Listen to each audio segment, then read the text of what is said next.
Hello mga idol, my video for today.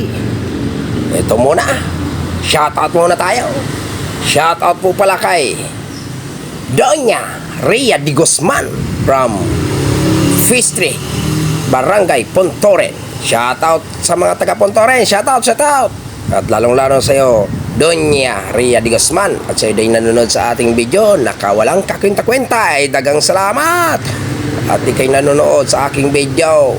So bali to, pag-uusapan natin ngayon ay talaga naman ay kung hindi mahaba ang iyong pasensya ay talagang iinit ang iyong ulo sa mga taong ganito. Bakit ganoon? May biglang dumating, sabi ba naman sa akin, boss, pabulkanist ako. Sabi ko, walang problema. Ay nararing plat na, nakita ko talagang wala na yung interior niya. Sabi ko, boss, kailangan nating magpalit ng interior. Sabi niya, meron ba kayo dyan? Ay nako boss, ay meron. Tanungin mo lang dyan at kumuha ka dyan sa may tindahan. Ay may tao dyan. Ay ito, habang kinakalas ko na, ito na. Kumuha nga siya. At yan, pagkakuha niya, ibinigay niya sa akin. At ibinalik ko. Ito na, nang matapos na. Daw na. Talaga naman. Yung biglang sasabihin ka, boss, wala akong dalang pera. Pwede bang balikan ko na lang? Yun ang pinaka-kuan natin down points. Dapat boss, sa susunod kung may mga ganyan tao, dapat mag-isip naman po tayo sa mga taong gumagawa. Kasi medyo mahirap naman ginagawa natin. Hindi naman basta-basta. Kasi pinakayaw po yung ganon. Mas gusto ko yung umpisa pa lang, o boss, pabulkanis ako, naraning plat ko to. Kaya lang, baka mamaya hindi na pwedeng interior. Baka mayroon kayo dyan, pero wala akong dalang pera, baka pwede boss, balikan ko na lang mamaya. Dapat ganun lang po, maging prang kaagad tayo, hindi yung pagkatapos ng gawa saka mo sasabihin. Kahit sino po medyo sasamaan loob, kailangan ako'y naghaban ng pasensya sa iyo kahit sabihin natin magkakilala tayo, siyempre may yung ipipuhunan. Kailangan natin maging tapat. Tulad ng isang araw, nagpagawa sa akin. Ano sabi niya? Pogi,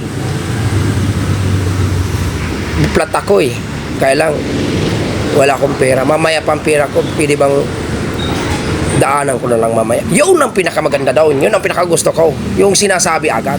Ano sabi ko? Sige boss, walang problema, ilagay mo dyan at gagawin natin. Hindi yung pagkatapos saka magsasabi, ay hindi po, napakasama din po ng loob yan, at talaga ang tao yung nag-isipin nyo ay nagpagod ho at biglang nyo sasabihin ng ganaon.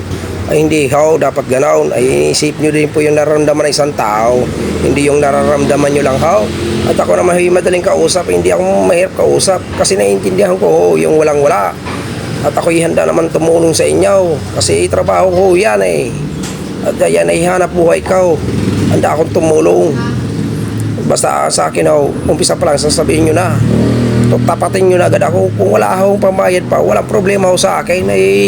Sa totoo lang masarap yung makatulong sa kapwa. Basta maging tapat lang huwag lang yung pagkatapos sa kanyo sasabihin, ay nako, talagang siyempre ini-expect ng tao ganun tapos mangyayari pala wala. Ay nako, kaya pakiusap po namin sana sa mga taong magpapagawa, tapatin nyo na po yung manggagawa. At kahit sino manggagawa siguro nakaranas ng ganyan, yung tapos na saka sasabihin, ay wag naman po sana.